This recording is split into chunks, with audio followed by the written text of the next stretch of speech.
Friends, আজ আমি তোমাদের দেখাতে চলেছি বাঁধাকপি পাতা বাটা। প্রথমে বাঁধাকপিগুলোকে ভালোভাবে কেটে নিয়ে ভালো করে ধুয়ে নিলাম।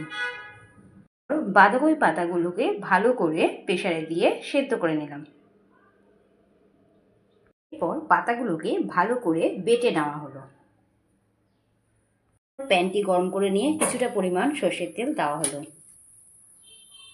তারপর তেলের মধ্যে শুকনো লঙ্কা দিয়ে দেওয়া হলো। তারপর খানিকটা কালো জিরে দিয়ে দেওয়া হলো। এরপর বাটাটাকে দিয়ে দেওয়া হলো।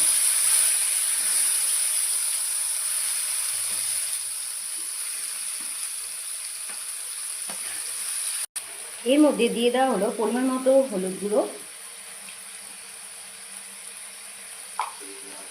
পরিমাণ মতো লবণ, কিছুটা পরিমাণ মিষ্টি। তারপর ভালো করে মিক্স করতে হবে। দিয়ে দেওয়া হলো দুটো কাঁচা লঙ্কা, যে যেমন ঝাল খান সেই অনুযায়ী লঙ্কা দেবেন।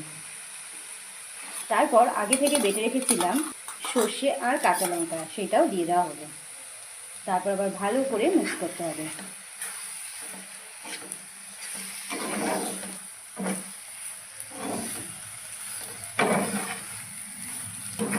পাচ্ছেন বাঁধাকপি পাতা বাটাটা শুকিয়ে শুকিয়ে আসছে, এইভাবে ভালোভাবে শুকাতে হবে।